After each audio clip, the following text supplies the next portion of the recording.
तस्स भगवतो अरहतो सम्मा सम्बुद्धस्स नमो तस्स भगवतो अरहतो सम्मा सम्बुद्धस्स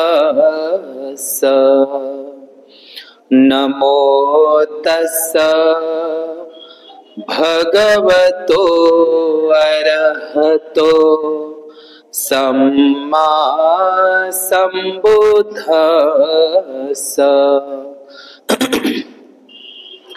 विश्व शांतिदूत, विश्ववंदनीय, द लाईट ऑफ वर्ल्ड या जगाचा प्रकाश, महान कारुणिक अरहंत सम्यक संबुद्ध देवानंग पियदसी धम्मदायाद महान सम्राट अशोक मौर्य, बोधिसत्व विश्वरत्न, सिम्बॉल ऑफ नॉलेज, जग बदलणारा बाप माणूस डॉक्टर बाबासाहेब आंबेडकर या तीनही महामानवांना तिवार अभिवादन पंचांग प्रणाम करून आज रमाई बुद्धविहार नाचनगाव पुलगाव परिसरातील सर्व श्रद्धाशील संपन्न बौद्ध उपासक तसेच उपासिका यांना मंगलाची कामना।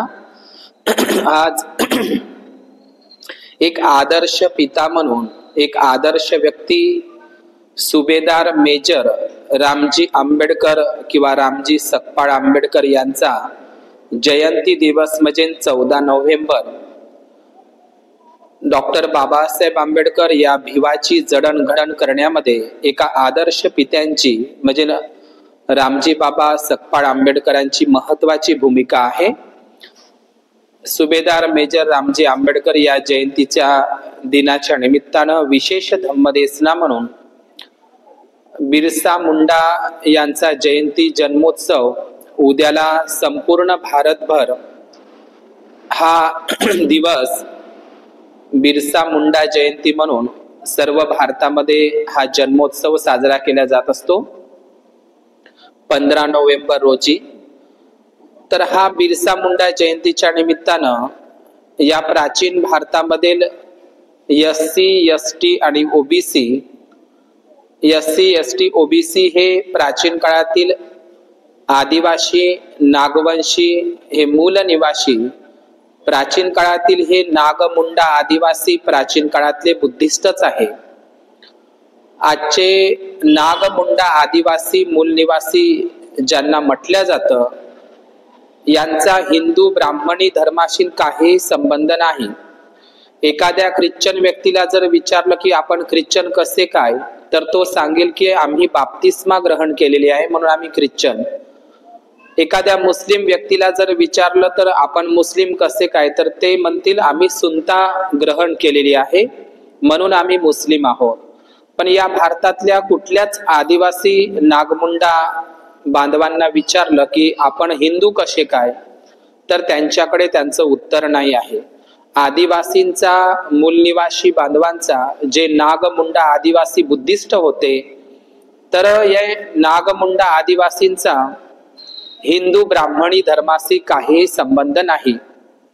तर आज आपण बिरसा मुंडा यांच्या जयंतीच्या दिनाच्या निमित्तानं आपण नागमुंडा आदिवासी या समुदायाच्या संदर्भात आपण इतिहास जाणून घेण्याचा प्रयत्न करणार आहोत। तर आपण सर्वप्रथम जे वीर या शब्दाची उत्पत्ती जर बघितली तर वीर या शब्दाची उत्पत्ती आपल्याला त्रिपिटकामध्ये सापडते। तथागत बुद्धांची ज्या जगामध्ये काही मान्यता आहे 28 बुद्धांची, काही लोक ते मान्य करतात किंवा काही लोक मान्य करत नाही। तर जी 28 बुद्धांची मान्यता आहे त्याच्यामध्ये महावीरो हे बुद्धाला उपाधी वापरलेली आहे, बुद्धासाठी ते विशेषण प्रयोग केलेला आहे, महावीरो तन्नंकरो। तर महावीर हे बुद्धाचंच एक उपाधी आहे, बुद्धालाच महावीर म्हटलं जातं। बुद्धाला जितेंद्रिय सुद्धा म्हटलं जातं। जितेंद्रिय म्हणजे ज्यांनी आपल्या इंद्रियांवर विजय प्राप्त केलेला आहे, जीत प्राप्त केलेली आहे, म्हणून त्यांना जितेंद्रिय सुद्धा म्हणतात. त्यांनी मार सेनेवर मारे पराजित्वा, पंचमार सेनेवर विजय प्राप्त केला म्हणून त्यांना जितेंद्रिय सुद्धा म्हटलं जातं. तथागत बुद्धांना जिन श्रावक सुद्धा म्हटलं जातं. जिन म्हणजे काय तर जिंकणारा.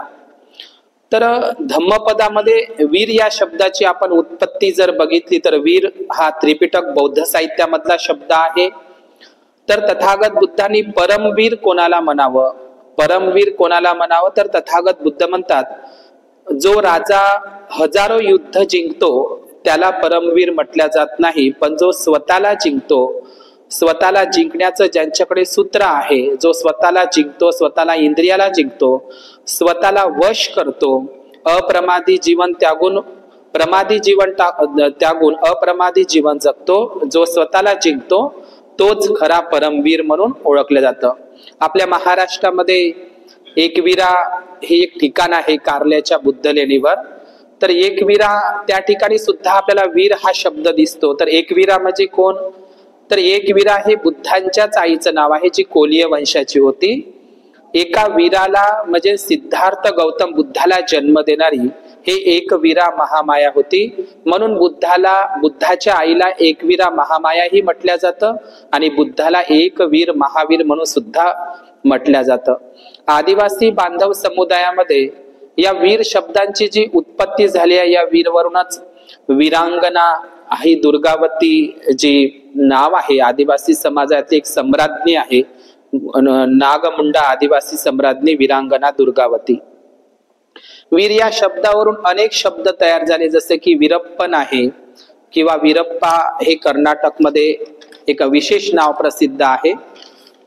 जगप्रसिद्ध जो सांचीचा महास्तूप आहे, मी वीर या शब्दाची उत्पत्ती सांगत आहो की जे वीर या शब्दाची उत्पत्ती सांचीच्या महास्तूपावर जो जगप्रसिद्ध असा महास्तूप आहे, त्या महास्तूपावर वीर या शब्दाची उत्पत्ती आहे. त्या सांचीच्या महास्तूपावर असा उल्लेख आहे पाली प्राकृत मध्ये, वीरस भिक्खुनो दान, वीरस भिक्खुनो दान, म्हणजे वीरस नावाच्या भिक्खूंनी या सांचीच्या महास्तूपाच्या बांधकामासाठी दान केलेलं आहे, असं पाली प्राकृत मध्ये सांचीच्या स्तूपांवरच ते लिहिलेलं आहे. तो शिलालेख आहे, वीरस भिक्खुनो दान, वीरस नावाच्या भिक्खून ते दान केलेलं आहे. आता वीरस म्हणूनच ते वीरस याच्यावरूनच ते विरसा झालेला आहे आणि विरसावरूनच ते बिरसा झालेला आहे. तर आपण बघितलं आहे की जे उत्तर भारतामध्ये जे बिहार राज्य आहे, तर त्याला बिहार हे राज्य किंवा बिहार हे नाव कशावरून पडलेलं आहे, तर उत्तर भारतामध्ये जे बिहार प्रांतामध्ये जास्तीत जास्त विहार असल्यामुळे, जास्तीत जास्त विहारांची संख्या असल्यामुळे त्याला विहार हे नाव पडलं आणि नंतर बिहारचाच अपभ्रंश होऊन बिहार झालं. आणि म्हणून आजही बिहारच्या लोकांना बिहारी म्हणतात.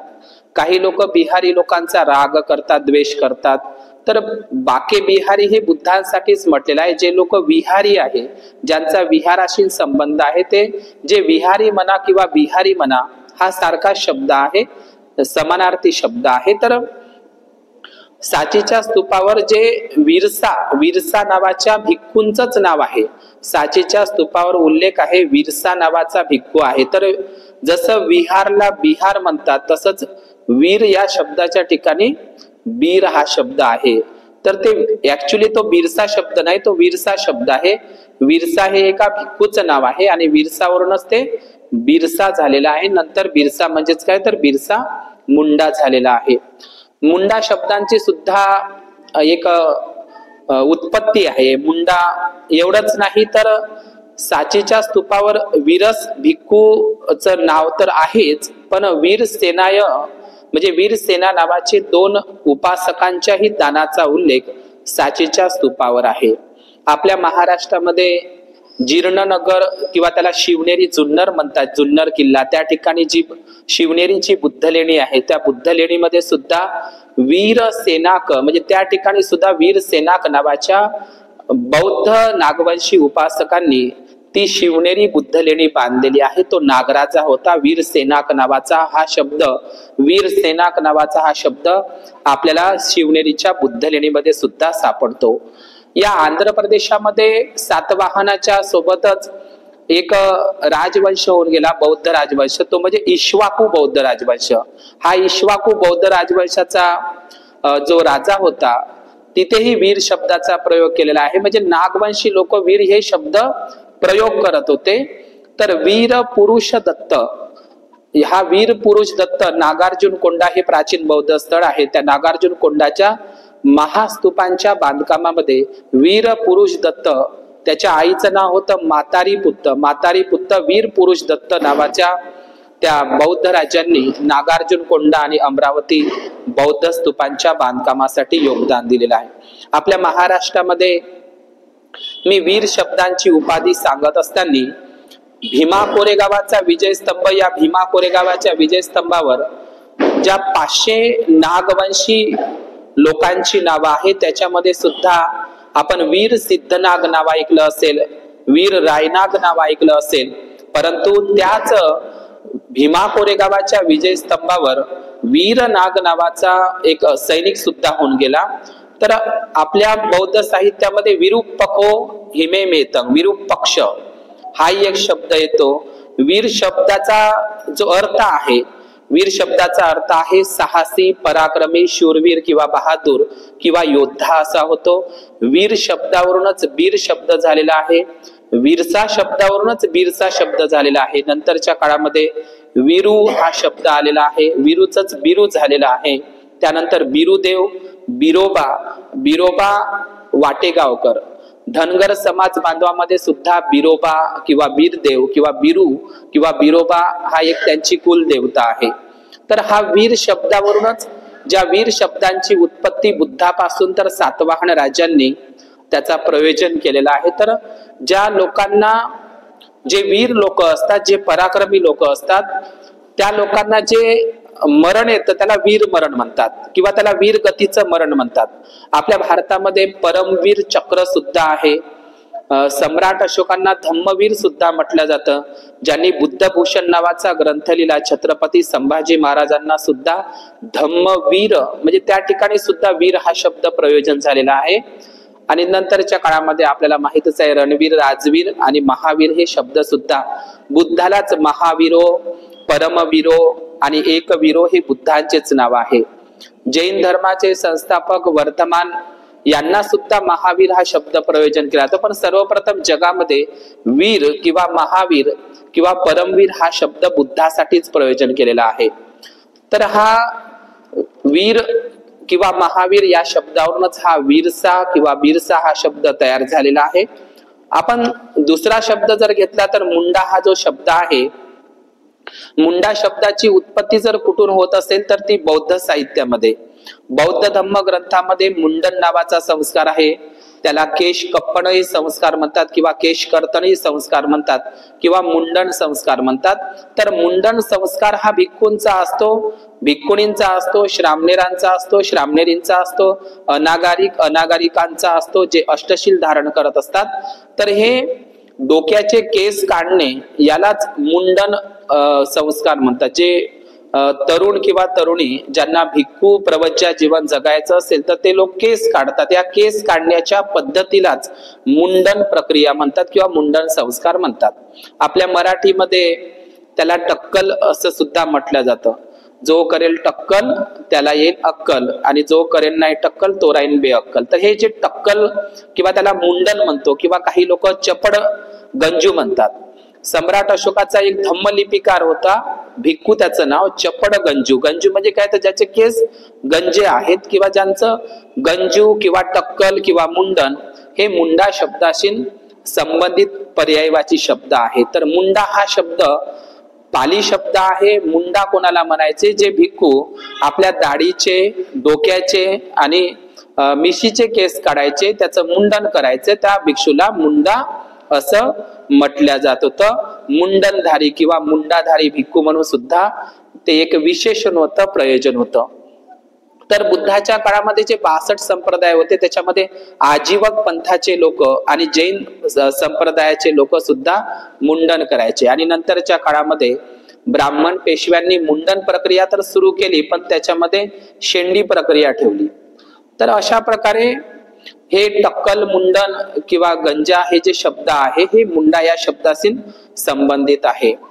तर मिलिंद प्रश्न या ग्रंथामध्ये जर आपण बघितलं तर 16 प्रकारचे दोष सांगितले आहे।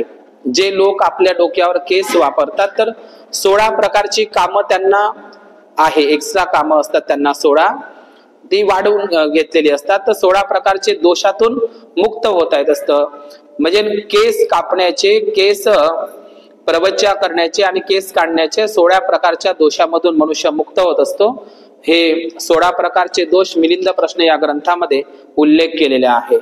बुद्धाच्या काळामध्ये शाक्यांच्या दरबारामध्ये राहणारा उपाली नावाचा नावी होता, तो नंतर विनयधर उपाली झाला आपल्याला बुद्धांच्या काळामध्ये। किंवा जे भिक्खू प्रवज्जा धारण करत असतात, प्रवज्जा विधी करायच्या वक्ती केसा, लोमा, नखा, दंता, तच्चो म्हणतात। म्हणजे केस आणि जे लोम आहे अंगावरचे, दाढी मिशीचे केस काढेल तर त्या लोकांना मुंडा किंवा मुंडन संस्कार असं म्हटलं जात होतं। आणि नंतरच्या काळामध्ये प्रतिक्रांतीच्या नंतर जी अनागारिका स्त्री, अनागारिका म्हणजे काय, जिला आगर नाही, घर नाही, गृहहीन आहे, अनागारिका किंवा अनागारिक कोणाला म्हणतात, ज्यांना आगर नाही, स्वतःचं घर नाही, जे 8 शिलाचं पालन करत असतात। तर 8 शिलाचं पालन करणारी अनागारिका आपल्या अंगावर कुठल्याही सोन्याचा दागिना न ठेवता, कुठलाही मेकअप न करता, कुठलीही रंगीबेरंगी साडी परिधान न करता, ती पांढरी साडी परिधान करून टक्कल केलेली बिना दागदागिन्यांची जी स्त्री अनागारिका किंवा अनागारिक बनत होते त्यांना अनागारिका म्हणायचे। परंतु त्या स्त्रिया पांढरे वस्त्र, साडी परिधान करायच्या, मुंडन करायच्या आणि अष्टशिलाचं पालन करायच्या, त्याला अनागारिका म्हणायचे। पण नंतरच्या प्रतिक्रांतीच्या नंतर विधवा स्त्रियांना हा पोशाख देण्यात आला।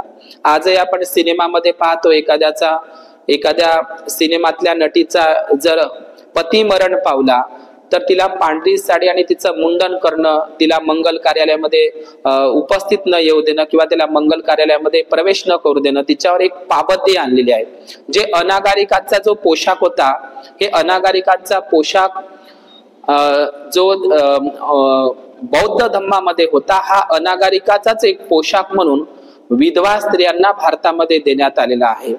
म्हणजे पती मरण पावल्याच्या नंतर एकतर तिला मुंडन करून किंवा तिला पांढरी साडी घालून, तिला दागदागिने न वापरता तिला जीवन व्यतीत करावे लागत होतं मनुस्मृतीच्या काळ्या कायद्यानुसार। तर बुद्ध धम्मामध्ये म्हणजे पती मरण पावल्याच्या नंतर तिने मुंडन करावं आणि पांढरी साडी घालावी असं ब्राह्मण धर्म सांगतो, अशी मनुस्मृती सांगते विधवा स्त्रीला।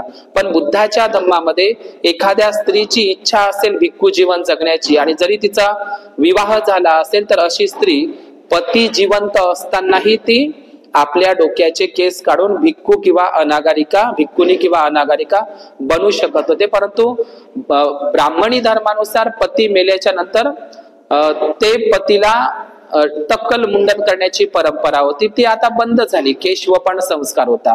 दुसरी गोष्ट, आजही हिंदू ब्राह्मणी धर्मामध्ये मुंडन संस्काराच्या नावानं एखाद्याचा पती, एखाद्याचे वडील किंवा आई मरण पावली तर त्यांना मुंडन करावं लागतं।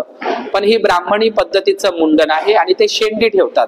बौद्ध धर्मामध्ये दाढीचे, मिशीचे, डोक्याचे केस काढून प्रवज्जा, भिक्खू आणि भिक्खुनींचं जीवन जगण्याकरिता ही मुंडन संस्कार नावाची प्रक्रिया होती। नंतर ही मुंडन प्रक्रिया बौद्ध हिंदू साहित्यामध्ये, बौद्ध धम्मातीलच ही मुंडन संस्कार प्रक्रिया नंतर ब्राह्मणी हिंदू संस्कार म्हणून तो प्रचलित झालेला आहे। आजही ते केस दान करण्याची परंपरा आहे। आपल्याला माहित आहे की तथागत भगवान बुद्धांनी सुद्धा जेव्हा त्यांनी आखाडी पौर्णिमेला गृहत्याग केला तर त्यांनी आपले केस अनोमा नदीच्या ठिकाणी स्वतः काढलेले होते। तथागत भगवान बुद्धांचे जे केस होते ते नीलपंखी, मोरपंखी होते। तथागत भगवान बुद्धांनी जिवंतपणेच तपस्वी आणि भल्लिकला आपले केस धातू दान केले, जे आजही ब्रह्मदेशामध्ये आहे। म्हणून मुंडा हा जो शब्द आहे हा बुद्ध धम्माशी संबंधित आहे, बुद्धिस्टाशी संबंधित आहे। तर हरिवंश पुराण आहे, ब्राह्मणी साहित्य हरिवंश पुराणामध्ये सुद्धा भिक्खूंच्या त्या वेशाला मुंडाच म्हटलेला आहे. काय म्हटलेलं आहे हरिवंश पुराणामध्ये? शुक्ल दंता जिनाक्षाच मुंडा काशाय वासस शूद्रा धम्म चरिष्यंती शाक्य बुद्धोपजीविन. म्हणजेच सफेद दातवाले केशहीन सिर मुंडवलेले लोक, शूद्र लोक काशाय वस्त्र धारण करतील, ते शूद्र लोक आणि बुद्ध धम्माचा पालन करतील, बुद्ध धम्माचा प्रचार करतील, असं हरिवंश पुराणामध्ये लिहिलेलं आहे. हरिवंश पुराणामध्ये भिक्खूंना आणि भिक्खुनींना प्रयोजन म्हणूनच हा शब्द मुंडा शब्द उच्चारित केलेला आहे. तर मुंडा हा शब्द भिक्खू आणि भिक्खुनीसाठी प्रयोजन केला जातात. आणि म्हणून भारतामध्ये, दक्षिण भारतामध्ये तिरुपती बालाजी आहे. आता हे तिरुपती बालाजी नसून ते थेरोपती बालाजी आहे. आणि तिरुपती बालाजी हे प्राचीन बौद्ध महाविहार आहे. आता तिरुपती बालाजी हे प्राचीन बौद्ध महाविहार तर आहेच, पण या भारतातील सर्वात जुने मंदिर हे प्राचीन बौद्ध विहार आहे, बौद्ध स्तूपांची स्थळ आहे. तर या दक्षिण भारतामध्ये जे तिरुपती बालाजी आहे त्याचं नावच बालाजी आहे. तर बालाजी म्हणजे आजही तिथे त्या तिरुपती बालाजी हे नाव जे पडलेलं आहे, तर तिथं केवळ पुरुष मंडळीच नाही तर स्त्रिया सुद्धा, तरुण स्त्रिया, तरुण मुलं आणि कुठल्याही वयोगटातील व्यक्ती त्या ठिकाणी बाल दान करतात, केस दान करतात. आजही ती परंपरा टिकून आहे. आजही आपण जर बोधगयेला जर गेलं तर एखाद्या भिक्खूला, एखाद्याला चिवर घ्यायचं असेल, भिक्खू बनायचं असेल तर बोधगयाला किंवा आपण लुंबिनीला जर गेलं तर तिथं आजही केस काढून प्रवज्या भिक्खू बनण्याची विधी आहे. तर तिरुपती बालाजी या ठिकाणी सुद्धा प्राचीन काळामध्ये उपासक उपासिका त्या ठिकाणी जात होते आणि प्रवज्या विधी घेऊन त्या ठिकाणी टक्कल मुंडन करत होते, चिवर घेत होते. ही परंपरा आजही, पण ती ब्राह्मणी विकृत पद्धतीनं झालेली आहे. तर बालाजी कोणाला म्हटलं जातं? जिनका नाम जग में बाला आहे. जिनका नाम जग में बाला आहे. बाला म्हणजे काय? तर रोशन आहे, प्रसिद्ध आहे, ज्याचं नाव जगामध्ये प्रसिद्ध आहे, रोशन आहे. जिनका नाम जग में बाला आहे तो बालाजी बुद्ध. आणि म्हणून तो थेरोपती म्हणजे थेरोपती बालाजी आहे. आणि थेरोपती बालाजी हे जे आता जे तिरुपती बालाजी आहे त्या ठिकाणी आजही बाल केस दान करण्याची पद्धती आहे. आता ही बाल करोडो रुपयाचा बिझनेस त्या ठिकाणी चालतो. तिरुपती बालाजीच्या ठिकाणी वीक किंवा गंगावन बनवण्यासाठी करोडो रुपयामध्ये ते केस बाल विकल्या जातात. त्याचा एक खूप मोठा बिझनेस तिरुपतीला चालत असतो. तर हे बाल केस दान करण्याची परंपरा बौद्ध साहित्यामध्ये आहे. तर तिरुपती बालाजी हे आजही म्हणजे ते प्राचीन बौद्ध विहारच आहे, हे आता लोकांच्या लक्षात येत आहे. तर दुसरी गोष्ट, या प्राचीन भारतामध्ये जे गुप्त सम्राट राजे होऊन गेले, ज्यांनी गुप्त सम्राट राजांनी बौद्ध धम्माचा प्रचार प्रसार केला, त्यांच्यामध्ये सुद्धा नरसिंह गुप्त बालादित्य, तिथेही बाल हा शब्द आलेला आहे. बालादित्य नावाचा गुप्त बौद्ध सम्राट सुद्धा होऊन गेला, ज्यांनी बौद्ध धम्माचा प्रचार केला. सिरपूर छत्तीसगडला प्राचीन बौद्ध विद्यापीठ महाविहार आहे, जे सिरपूर छत्तीसगडला आहे. त्या प्राचीन बौद्ध महाविहाराची निर्मिती करणारा नागवंशी नलवंशी जो राजा होता त्याचं नाव होतं बालार्जुन. हा बालार्जुन नावाचा बौद्ध राजा ज्यांनी सिरपूर बौद्ध महाविहारांची निर्मिती केली, तर तिथेही बालार्जुन हा शब्द दिसतो. आणि बालादित्य नावाचा बौद्ध सम्राट किंवा बालार्जुन नावाचा बौद्ध राजा. आणि महाराष्ट्रामध्ये सातवाहन बौद्ध सम्राटाची जी राणी आहे तिचंही नाव बालाश्री आहे. आपण बिहारमध्ये जर गेलो तर मुंडा हा शब्द मी या ठिकाणी सांगण्याचा प्रयत्न करत आहोत. तर बिहारमध्ये कैमूर जिल्हा आहे. कैमूर पहाडीवर मुंडेश्वरी नावाचं एक मंदिर आहे. ते मुंडेश्वरी नावाचं मंदिर प्राचीन काळातलं बौद्ध विहारच आहे. तिथे बुद्धाच्याच मूर्तीला मुंडेश्वरी देवी म्हणून ओळखलं जातं. मुंडेश्वरी हे खूप सुंदर प्राचीन असं बुद्ध विहार आहे. त्या ठिकाणी कोंबडी बकऱ्यांचा बळी दिला जातो आणि त्या ठिकाणी बुद्धाच्याच मूर्तीला मुंडेश्वरी देवी म्हणून पूजल्या जातं. मुंडेश्वरी हे प्राचीन बुद्ध विहार आहे. मुंडेश्वरी म्हणजे काय? ज्या स्त्री भिक्खुनी मुंडन करायच्या, म्हणून ते मुंडेश्वरी हे वज्रयानी बुद्धिस्ट नाव आहे. या मुंडेश्वरूनच नंतर नरमुंडा किंवा चामुंडा हा शब्द तयार झाला. चामुंडा हा शब्द वज्रयानी बुद्धिस्ट जी काल्पनिक देवीचा तो शब्द आहे. म्हणून मुंडा हा शब्द बौद्ध भिक्खूंसाठी प्रयोजन केला जाता. आपण पद्म पुराणामध्ये किंवा नारद पुराणामध्ये जर बघितलं, भिक्खूंचे मुंडन ज्या भिक्खूंनी ज्या व्यक्तीने काशाय चिवर वस्त्र धारण केलेलं आहे किंवा ज्यांनी मुंडन केलेलं आहे, टक्कल केलेलं आहे, आपल्या दाढीचे डोक्याचे मिशीचे केस काढलेले आहे, अशा व्यक्तीचं भिक्खूंचे तोंड पाहणे सुद्धा पद्म पुराणामध्ये महापाप सांगितलेलं आहे. भिक्खूंचं तोंड पाहणं, ते टक्कल मुंडन केलेलं, मुंडा केलेलं ते भिक्खूंचा चेहरा पाहणं आजही पद्म पुराणामध्ये त्याला महापाप म्हटलेलं आहे.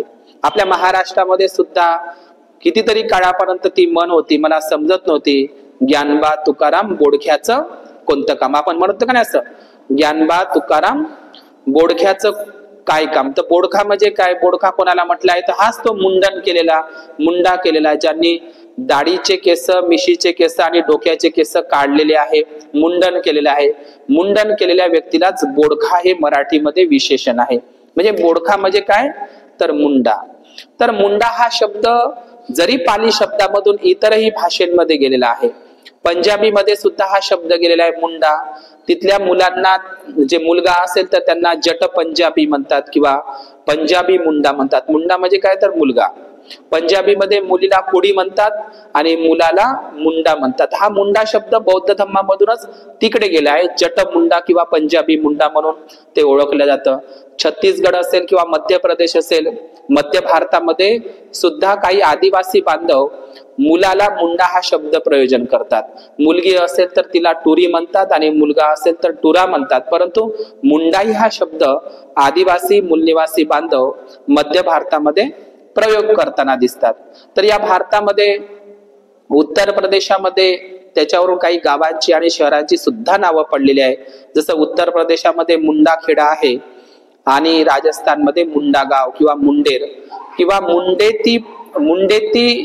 मुंडा हा शब्द जरी पाली असेल, तसाच मुंडेती हा शब्द, मुंडेती म्हणजे काय, मुंडेती हा पाली शब्द आहे. मुंडेती पाली शब्द म्हणजे मैं मुंडन करता हूं, मुंडन करता आहे. तर हा मुंडन संस्कार किंवा महाराष्ट्रामध्ये मुंडे जे सरनेम आहे, आडनाव, हे सर्व मुंडा मुंडन या पाली ग्रंथामधूनच आलेले आहे. अत्यंत महत्वाचा इतिहास म्हणजे नागमुंडा आदिवासी लोक. तर हे नागमुंडा आदिवासी लोक प्राचीन काळातले बौद्ध लोक होते.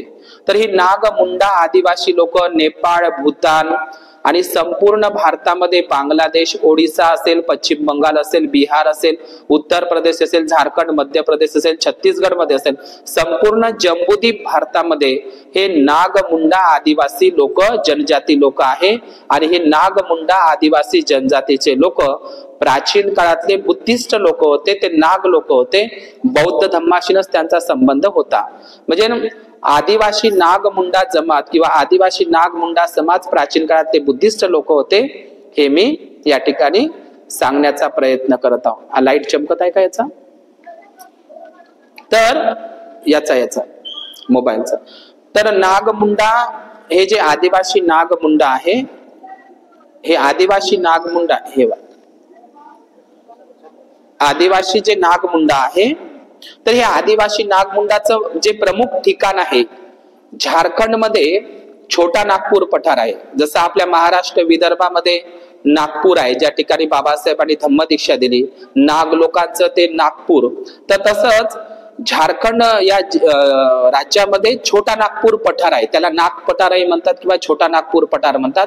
तर या छोटा नागपूर पठार हे नागमुंडा आदिवासी नागराजांचं ते प्रमुख स्थळ आहे, झारखंड मध्ये आहे तिथे. आणि म्हणून आपल्या भारतामध्ये नागालँड आहे. लँड म्हणजे काय, तर जे बेट म्हणतो किंवा त्यांचा समूह असेल तर हे नागमुंडा आदिवासी जनजाती पूर्ण भारतामध्ये आहे. मुंडा जनजाती याच्यामध्ये दोन प्रकार आहे, एक खंगार मुंडा आहे आणि एक पातर मुंडा आहे. तर झारखंडचं नाव जरी आता झारखंड असेल, पण प्राचीन काळामध्ये त्या झारखंडचं नाव नागखंड होतं. नागखंड म्हणून ओळखलं जातं, कारण या भारतामध्ये नाग लोकांचा खूप मोठा प्रभाव होता. नाग लोकांनीच बौद्ध धर्माचा प्रचार प्रसार केला. सांगायचं तात्पर्य हेच म्हणजे आजचे आदिवासी मूलनिवासी जे बांधव आहे, हे नागमुंडा नागवंशीच लोक आहे, बुद्धिस्टच लोक आहे. या झारखंड मध्ये जे बंगालचे जे बौद्ध पाल राजे होऊन गेले, पाल राजांनी बौद्ध धर्माचा प्रचार केला, तर या झारखंड बिहारमध्ये पाल राजांनी बौद्ध धर्माचा खूप मोठा प्रचार केला. या झारखंडमध्ये चत्रामध्ये एक ठिकाण आहे इटखोरी, इटखोरी नावाचं ठिकाण हे झारखंड मधलं सर्वात प्राचीन बौद्ध ठिकाण आहे इटखोरी. या इटखोरी आणि हजारीबाग या ठिकाणी प्राचीन काळातील बौद्ध महाविहार लागलेले आहे. त्या ठिकाणी सुद्धा इटखोरीला सुद्धा भद्रकालीचं मंदिर त्यावेळेस सुद्धा अतिक्रमण केलेलं आहे. पाल बौद्ध राजांनी या झारखंड प्रांतामध्ये बौद्ध धर्माचा खूप प्रचार केला आणि प्राचीन बौद्ध महाविहारांची निर्मिती केली. आता हे नागमुंडा आदिवासी जनजाती, आदिवासी बांधव, हे नाग बुद्धिस्ट लोक हे 6व्या शताब्दीमध्ये त्यांचा जो वंशज आहे रिसा मुंडा, सुतिया मुंडा, मद्रा मुंडा आणि नंतरच्या काळामध्ये मद्रा मुंडांचा जो वंशज आहे जिथून नागवंश, हे नागमुंडा लोक म्हणजेच नागवंशी राजे आहे. तर या मद्रा मुंडाचा जो दत्तक पुत्र होता फणी मुकुट राय नावाचा नागवंशी राजा, जो छोटा नागपूर झारखंड मधलं त्याचं प्रकार आहे. तर या फणी मुकुट राय नागवंशाचे सर्व वंशज आणि भारतामध्ये नागवंशजांनीच बौद्ध धर्माचा खूप मोठा प्रचार प्रसार केला. तर हे नागमुंडा आदिवासी जनजाती, हे नागमुंडा लोक ज्यांनी नाग शासन निर्माण केलं होतं. नागमुंडा हे प्राचीन काळातील बुद्धिस्ट होते. आदिवासी नागमुंडा हे बुद्धिस्ट होते. शूद्रपूर्वी या ग्रंथामध्ये, शूद्रपूर्वी कोण होते या ग्रंथामध्ये, गाय आली आहे तिकडे, शूद्रपूर्वी कोण होते या ग्रंथामध्ये डॉक्टर बाबासाहेब असं म्हणतात की ज्या लोकांनी बौद्ध धर्माचं चांगल्या पद्धतीनं पालन करण्यामध्ये, म्हणजे ज्यांनी बौद्ध धर्म जे पालन करत होते, तर त्या बौद्ध लोक जे पालन करत होते, तर त्या लोकांना जे बहिष्कृत करण्यात आलं ते लोक मग जंगलामध्ये निर्वासित झाले आणि ते नंतर आदिवासी मूलनिवासी म्हणून ओळखल्या जाऊ लागले. आणि ज्या लोकांनी गुलामी पत्कारली किंवा जे ब्राह्मणी गुलामीच्या वर्चस्वामध्ये गेले,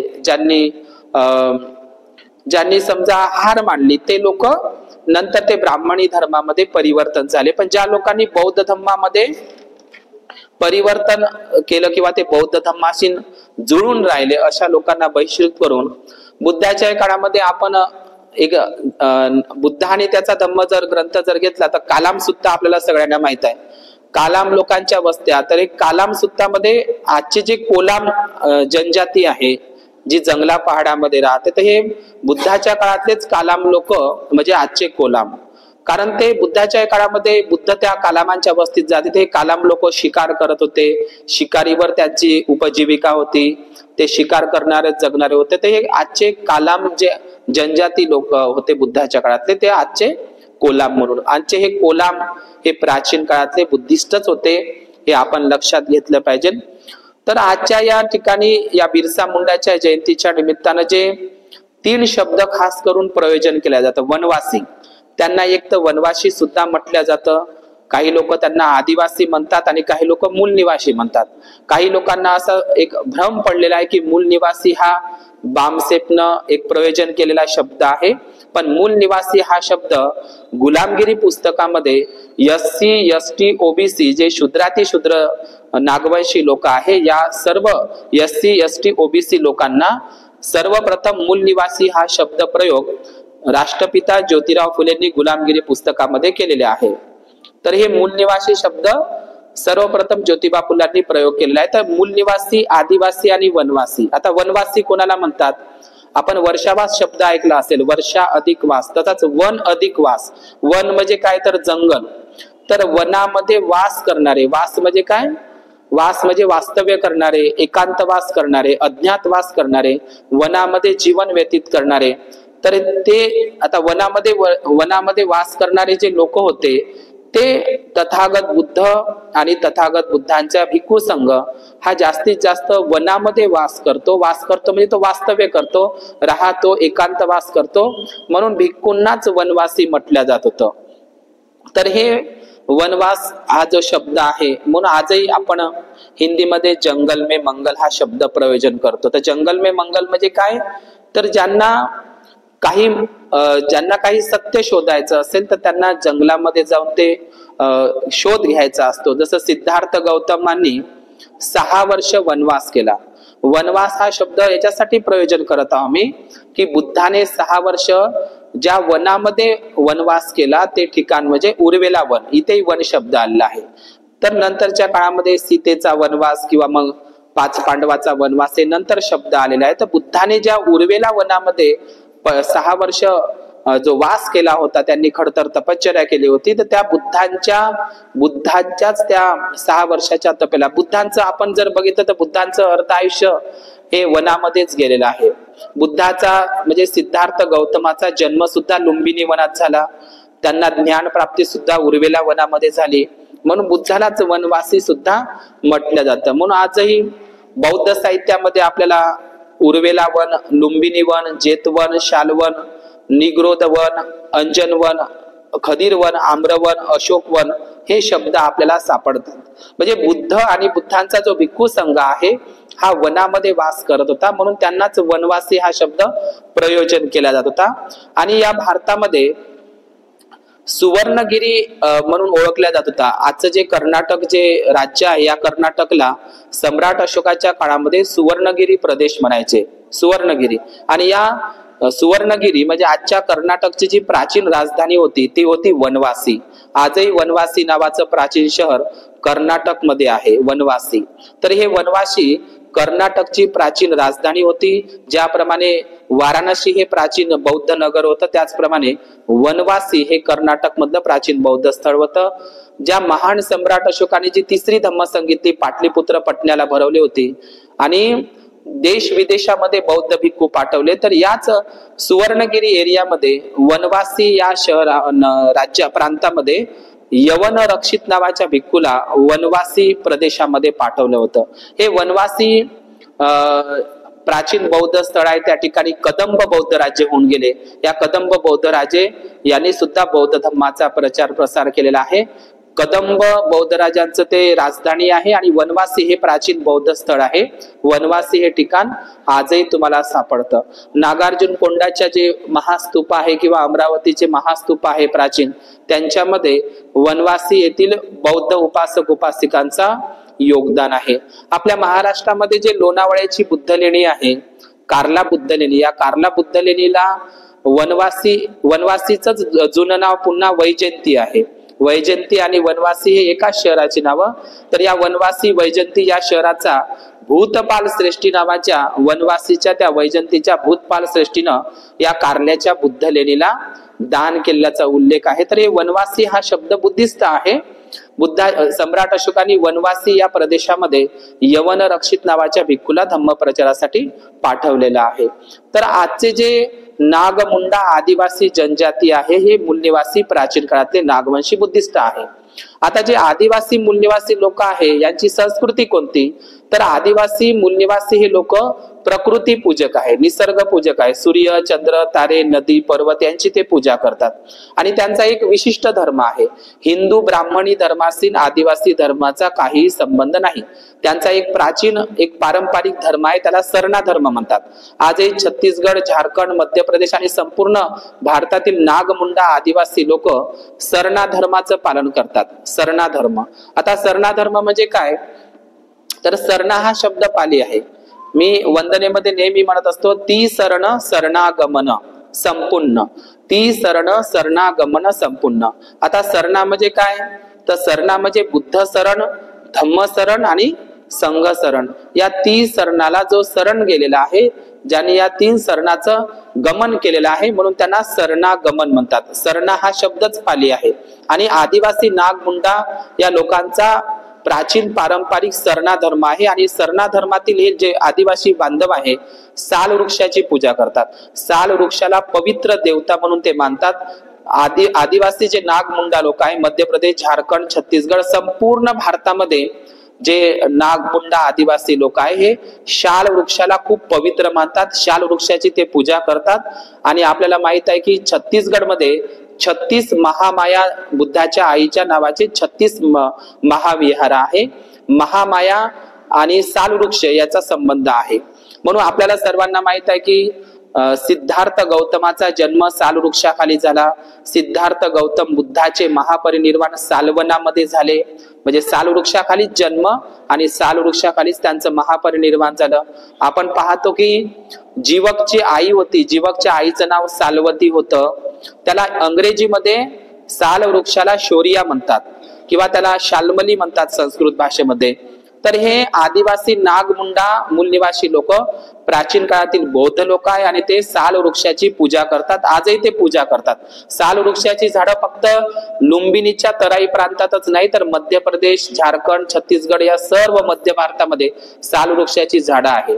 म्हणूनच तर आपल्या मध्य प्रदेशमध्ये सालबर्डी नावाचं हे ठिकाण आहे. तर तेही साल वृक्षावरच ते नाव पडलेलं आहे. भगवान बुद्धांच्या आईचे अनेक नाव आहेत. तिचे नाव भरपूर आहे. बुद्धांच्या आईचे सुद्धा नाव आहे. तर बुद्धांच्या आईचं नाव आहे सालभंजिका. तिला शालभंजिका म्हणतात. किंवा अजंठा, वेरूळ, कार्ले भाजीच्या ज्या बौद्ध लेण्या किंवा साचीच्या स्तूपांवर शालभंजिका नावाची स्त्री दिसते. शालभंजिका हे बुद्धाच्या आईचंच एक नाव आहे. शाल वृक्षाला पकडून असलेली एक स्त्री तुम्हाला साचीच्या स्तूपावर दिसते. शाल वृक्षाला धरूनच तिने सिद्धार्थ गौतमाला जन्म दिला.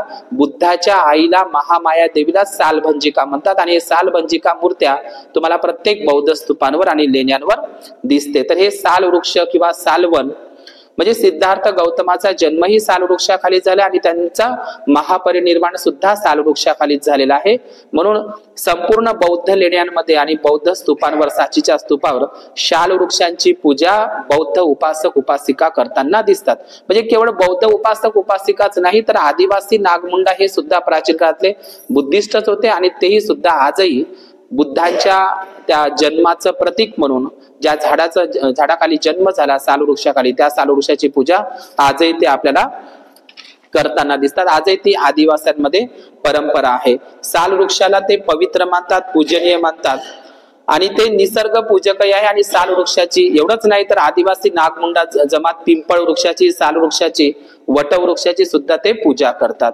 या मध्य भारतामध्ये छत्तीसगड, मध्य प्रदेश आणि झारखंड मध्ये आणखी त्यांची एक कुलदेवता आहे. ती म्हणजे महतारी माता. लय प्रसिद्ध आहे छत्तीसगड, मध्य प्रदेशमध्ये.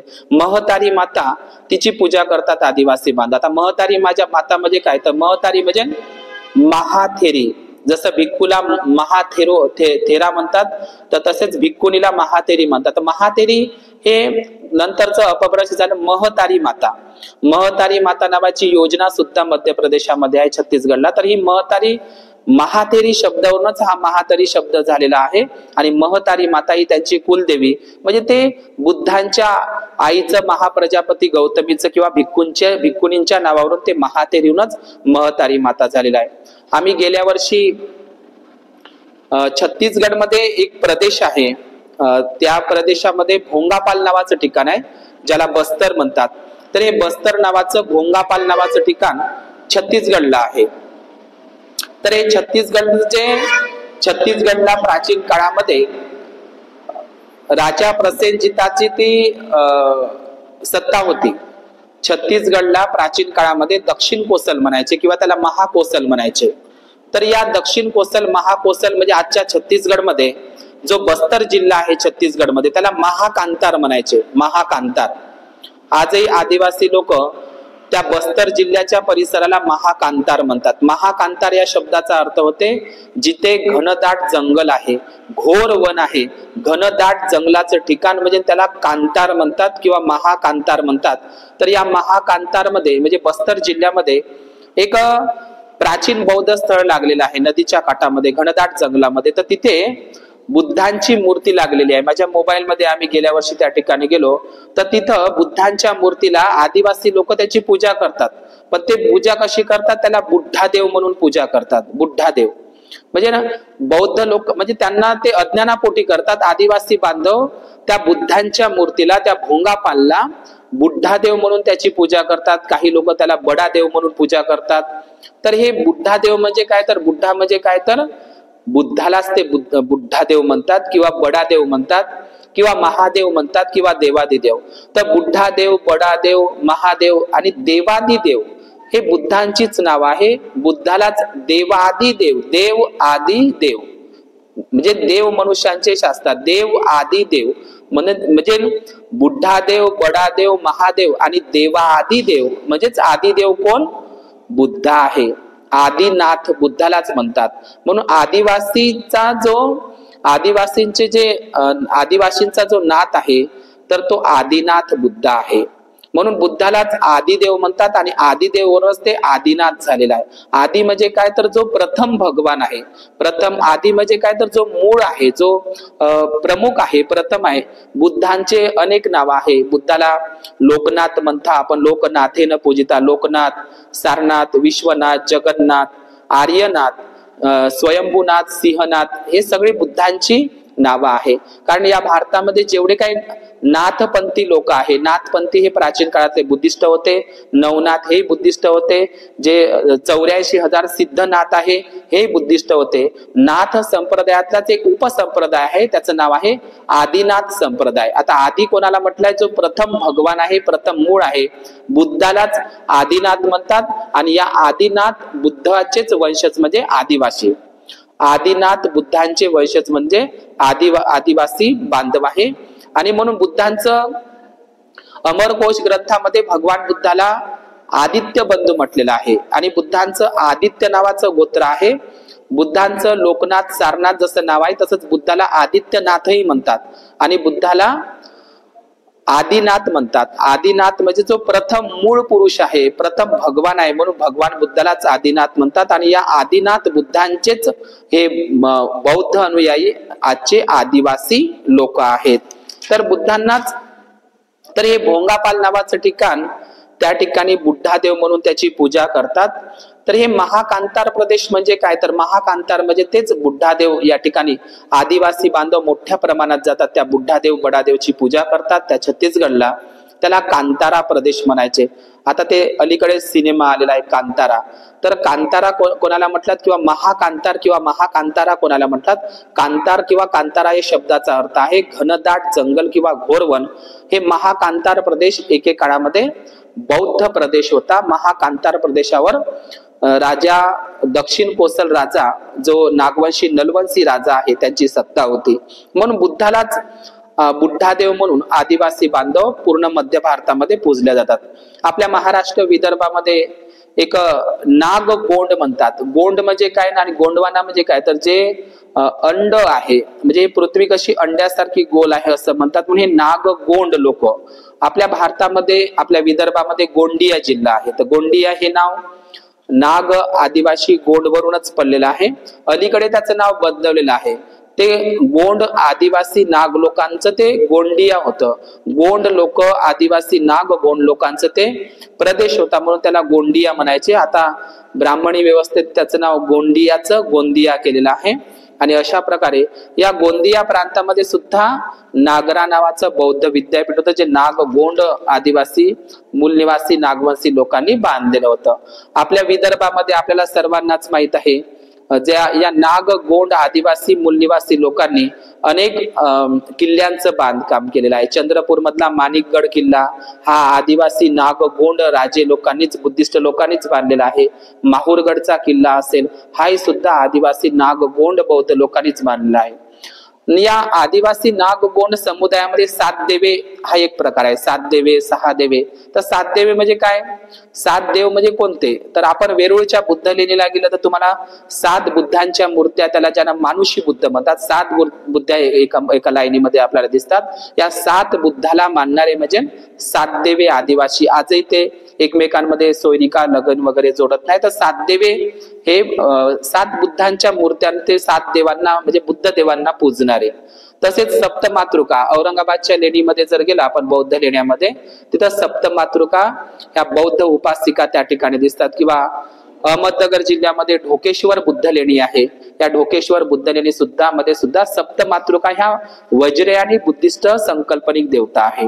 या आदिवास्यांचं एक प्रतीक, सिंबॉलिक पूजनचं चिन्ह आहे. ते म्हणजे त्रिरत्नाचं प्रतीकच म्हणून ते पूजतात आपण बघितलं तर.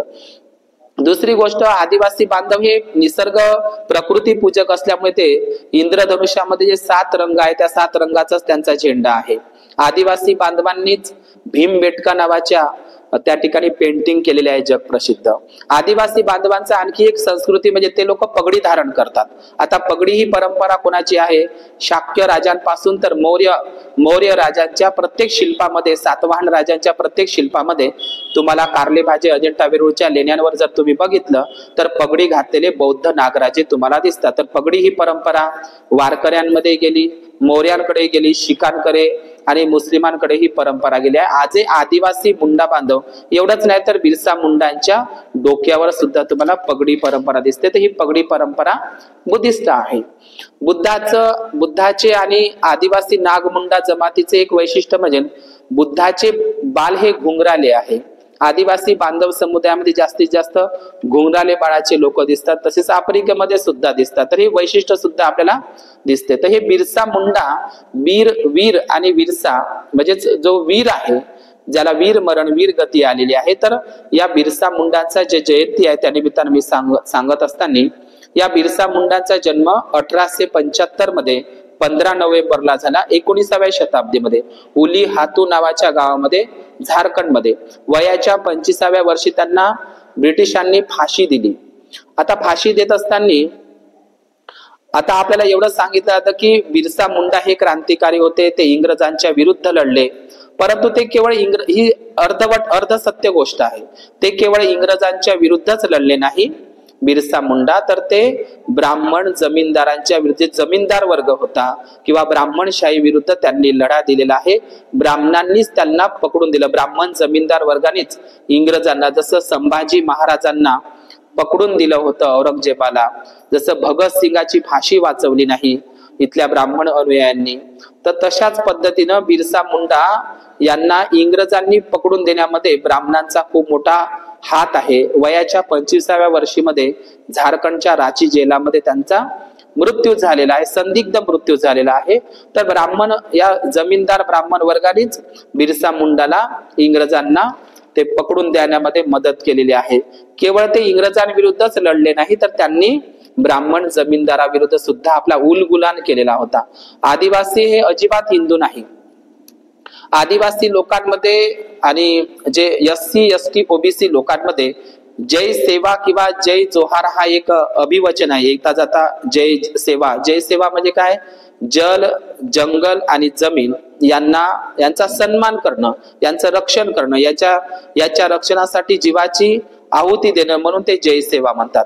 तर आजही SC ST OBC लोकांमध्ये जय जोहार हा उच्चारण घेतला जातो. स्वतः शिवाजी महाराजांच्या पत्रव्यवहारामध्ये शिवाजी महाराज, संभाजी महाराज जय जोहार म्हणायचे. आता हे जय जोहार आजही आदिवासी बांधव जय जोहार आणि जय सेवा म्हणतात. तर हे आता ते हळूहळू त्यांच्यावर एक RSS चे लोक त्यांच्यावर, BJPचे लोक त्यांच्यावर बंदिस्त करत आहे. राजस्थानमध्ये तसं प्रकरण घडलेलं आहे की आदिवासी लोकांनी जय जोहार किंवा जय सेवा म्हणू नये, त्यांनी जय श्रीराम म्हणलं पाहिजे किंवा सीताराम म्हणलं पाहिजे. तर असंही प्रकरण येत आहे. परंतु आदिवासी बांधवांचा हिंदू ब्राह्मणी धर्माशी काहीही संबंध नाही. आदिवासी नागमुंडा हे बुद्धिस्ट होते, म्हणून त्यांना वनवासी हा शब्द वाईट नाही आहे, पण केवळ त्यांना वनवासी न म्हणता ते आदिवासी आहे. या भारताचे, या जम्बूद्वीप भारताचे आदिवासी, आदि म्हणजे आदि निवासी आहे किंवा ते आदि मानवही म्हणू शकतो किंवा आदि पुरुषही म्हणू शकतो. या जम्बूद्वीप भारताचे मूळ पुरुष, आदि निवासी म्हणजेच मूल निवासी होय. तर हे वनवासी हे सर्व शब्द बुद्धिस्ट आहे, पण नंतर त्यांचं विकृतीकरण झालेलं आहे. तर आदिवासी लोकांचा खूप मोठा एक इतिहास या भारताला आहे. स्वातंत्र्य युद्ध असो, यांच्यामध्ये सुद्धा आदिवासी मूलनिवासी बांधवांचं खूप मोठं योगदान आहे. 1920 मध्ये इंग्रजांच्या विरुद्ध साऊथ इंडिया आणि कर्नाटकच्या सीमेवर अल्लुरी सीताराम राजू किंवा कोमाराम भीम, ज्यांच्यावर सिनेमाही आला होता RRR. तर हे आदिवासी गोंड जे नागमुंडा लोक आहे, ज्यांनी जल, जंगल आणि जमिनीसाठी संघर्ष केला होता, तेही आदिवासी, त्यांचे एक खूप मोठा पराक्रम आहे. किंवा तंट्या भिल नावाचा आदिवासी बांधवांचा एक पराक्रम आहे, त्यांचा एक इतिहास आहे. आणि अलीकडेच आदिवासी नागमुंडा आदिवासी जनजाती किंवा हे मूल निवासी नागवंशीच होते, बुद्धिस्टच होते, नागराजे होते, पण त्यांचा पराभव झाला आणि प्रतिक्रांतीच्या नंतर ते जंगला पहाडामध्ये राहू लागले, पण आपल्या मूळच्या संस्कृतीला साल वृक्षांची पूजा करणं त्यांनी सोडलेलं नाही. आपल्याला जर हे बघायचं असेल तर अलीकडेच पारंजितची एक साऊथ इंडियन सिनेमा आला होता, ज्याच्यामध्ये आदिवासी नागमुंडा बांधव हे बुद्धांच्या मूर्तीची पूजा करताना किंवा बुद्धांचे बुद्धिस्ट असल्याचं त्याच्यामध्ये दाखवण्यात आलेलं होतं. तर हे आदिवासी हे नागमुंडा जी जमात आहे हे नागवंशी होते, बौद्ध धर्माशीनच त्यांचा संबंध होता. तर आजच्या काळामध्ये जर आपण बघितलं तर आपल्या डॉक्टर बाबासाहेब आंबेडकरांच्या भारतीय संविधानामुळे आणि हिंदू कोडबिलांमुळे आज आदिवासी समाजातील जी भगिनी आहे, जी राष्ट्रपती झालेली आहे द्रौपदी मुर्मू, आपण महाभारतातली 5 पांडवाची द्रौपदी पाहिली असेल, ज्याच्या 5 पांडवाच्या समोर स्वतःच्या पतीसमोर तिचं वस्त्रहरण होत आहे, तिचं चिरहरण होत आहे, तिची इज्जत लुटल्या जात आहे. तर ती द्रौपदी महाभारतातली तर आपण बघितलीच असेल, पण डॉक्टर बाबासाहेब आंबेडकरांच्या भारतीय संविधानानुसार ज्या महिला सती जात होत्या त्या राष्ट्रपती बनल्या आणि महाराष्ट्रामधली ही जी पहिली आदिवासी संथाल आदिवासी समुदायाची द्रौपदी मुर्मू हे डॉक्टर बाबासाहेब आंबेडकरांच्या बदौलत या द्रौपदी मुर्मूला सुद्धा जेव्हा संसदाचं उद्घाटन होतं किंवा अनेक मंदिरांमध्ये ते आपल्याला सर्वांना माहित आहे, आजही आदिवासी बंधूंना हीन लेखलं जातं. कारण डॉक्टर बाबासाहेब आंबेडकरांनी सुद्धा म्हटलेलं आहे की ही जाती व्यवस्था आणि वर्ण व्यवस्था, तर ही जाती व्यवस्था हा जागतिक प्रश्न बनत आहे. म्हणजे हा केवळ भारतापुरताच नाही तर जागतिक प्रश्न होण्याच्या मार्गावर आहे जाती व्यवस्था. तर हे SC ST म्हणजे डॉक्टर बाबासाहेब आंबेडकरांनी आदिवासी मूलनिवासी किंवा वनवासी हा शब्द प्रयोग न करता डॉक्टर बाबासाहेब आंबेडकरांनी संवैधानिक अनुसूचित जमाती म्हणून तो एक शब्द त्यांच्यासाठी प्रयोजन केलेला आहे. डॉक्टर बाबासाहेब आंबेडकरांमुळेच आज आदिवासी महिला राष्ट्रपती पदावर आहे. तर असे आदिवासी बांधवांचं खूप मोठं योगदान आहे. तर या बिरसा मुंडा किंवा आदिवासी बांधव हे जगभरामध्ये आहेत, आफ्रिकेपासून तर अमेरिकेपर्यंत हे आदिवासी लोक या सृष्टीवरचे मूळ लोक आहेत. या भारतामध्ये अनेक छान वेगवेगळ्या क्षेत्रामध्ये आदिवासी लोक एक वेगवेगळ्या क्षेत्रामध्ये एक आपलं नाव चमकवत आहे. आपले साई पल्लवी ही आदिवासी समाजातली एक उत्कृष्ट नृत्यांगना आणि साऊथ इंडियाची जी अभिनेत्री आहे साई पल्लवी ही सुद्धा आदिवासी बडगा समुदायातील आहे. तर आदिवासी लोकांना जर त्यांना संधी उपलब्ध करून दिली तर डॉक्टर बाबासाहेब आंबेडकरांमुळे. तर हे आदिवासी सांगण्याचं तात्पर्य म्हणजे मुंडा आदिवासी जनजाती हे नागवंशी लोक आहे, बुद्धिस्ट लोक आहे. प्राचीन काळातले जनजाती हे मूल निवासी हे बुद्धिस्ट लोक आहे. नागमुंडा आदिवासी जनजातीचा आदिवासी जमातीचा संबंध कुठल्याही हिंदू ब्राह्मण धर्माशी नाही, त्यांचा बौद्ध धर्माशीच आहे. हे नागवंशी मुंडा हे मूलनिवासी लोक प्राचीन काळातले बौद्ध अनुयायी होते, बुद्धाचे शिष्य होते, ते मुंडा होते, ते मुंडन करणारे होते आणि ते उपासक उपासिका होते. तर हे बिरसा मुंडाच्या या जयंतीच्या निमित्तानं हा बिरसा मुंडाच्या जन्मोत्सवाच्या निमित्तानं हा विशेष धम्मदेसना मी या ठिकाणी माझ्या वाणीला विराम देतो. भवतु सब्ब मंगल, भवतु सब्ब मंगल. खूप मंगल हो, खूप कल्याण हो.